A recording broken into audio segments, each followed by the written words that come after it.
ফেরাউনের দেশে পিছে কিন্তু কেজিতে ব্যস্ত, আমরা কিন্তু এখন ফেরাউনের দেশে বাস করতেছি। বাট ওনার স্লিপটা দেখাই দেবেন, কেন চলবে? এখান থেকে কিনতেছে, এখানে দেখাবেন উনি কত করে কিনে আনছে, ওই বাউচারটা দেখে। উনি তো কেজিতে, ফেরাউনের দেশে পিছে কিন্তু কেজিতে ব্যস্ত, আমরা কিন্তু এখন ফেরাউনের দেশে বাস করতেছি। তো এখন উনি যে কেজিতে কিনে আছে স্লিপটা দেখাই দেখুন। উনি যদি 70 টাকা আনে, 60 টাকা আনে, 80 টাকা বিক্রি আমরা নেবো, বাট ওনার স্লিপটা দেখাই দেবেন। ওনারা বলে আড়তে কেজিতে কিনে আনছে, তো দেখেন কেন চলবে? এখান থেকে কিনতেছে, এখানে দেখাবেন, এখানে আমি কেজিতে আনছি, আমি কেজিতে বেচবো, তো আড়তে কেন যাবো?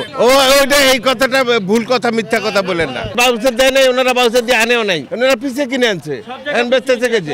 আড়তে কোনোদিন কেজিতে বিক্রি হয় নাই, আজ পর্যন্ত দেখাইতে পারবেন না। আমি দেখান, আপনি যদি বলেন যে এই যে আমি আড়ত থেকে 60 টাকা করে কিনেছি, আমি আমার লেবার কষ্ট আছে, টাকা আছে, কষ্ট আছে, আমি 80 টাকা করে বিক্রি করবো, আমরা কিন্তু আমাদের আপত্তি নেই। কিন্তু আপনি তো বাউচার দেখাইতে পারছেন না। আপনি করে আমি কেজিতে আনছি, তো দেখেন আমি তো রেডি টাকা দিয়ে কিনে নেওয়ার জন্য, আপনি তো সেটা দেখাইতে পারছেন না, দেখেন না। এখানে কিন্তু শুভঙ্করের পাখি কিনে আনেন পিছে, বেচেন কেজিতে, সিন্ডিকেট এটাই। আমরা গরিব মানুষ, আমরা তো এত বড়টা কিনতে পারি না, আর এত দাম দিয়ে আমরা কিনতে পারি না। আমরা সাধারণ চাকরি করি, সাধারণ অবস্থায় আমরা থাকি। এখন বিষয়টা হইলো 80 টাকা করে নেয়, 70 টাকা করে কেজি নেয়, একজন এক সিন্ডিকেট। তারা এই সিন্ডিকেট হিসাবে তারা এরকমের করে দামাদামি আমাদের ঠকায়, আমরা অসহায়, আমরা ঠকি।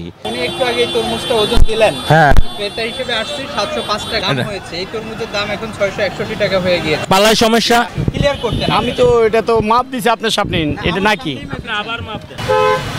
এই যে 661 টাকা আসছে, ঠিক আছে। 80 টাকা যখন ছিল তখন 778 টাকা ছিল, এই যে 705 টাকা, ঠিক আছে। 80 টাকা রেট ছিল, 80 টাকা হলে 705 টাকা হয়, আর 75 টাকা হলে 661 টাকা হইতেছে।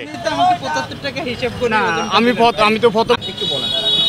আমরা যে বেতনে চাকরি করি, আমরা যা রুজি করি, এটা দিয়ে আমাদের কোনো কিছু কেনার মতন সম্ভব না। আপনি 1 কেজি তরমুজ যদি হয় 80 টাকা, তা আমরা কামাই করি সারাদিনে 200 টাকা, তা আমাদের তো আরো বাকি কিছু আছে। আমাদের পক্ষে তো তরমুজ 80 টাকা করে কিনা সম্ভব না, তাইলে আমাদেরকে ঠকানো হচ্ছে। এটা একটা সিন্ডিকেট। আমার বাড়ি বরিশাল, আমি তরমুজ গাছ লাগাই ভাই। একটা জমিতে কয়টা কামলা লাগে ভাই, এটা যদি জানতেন আপনারা, যে বরিশাল একটা খেতে যায় জিজ্ঞেস করুন। তারপর উনি যে বললে যে সিন্ডিকেটটা কি রে বলে। সত্য, বস্তুনিষ্ঠ ও নিরপেক্ষ দৈনিক জনবাণী।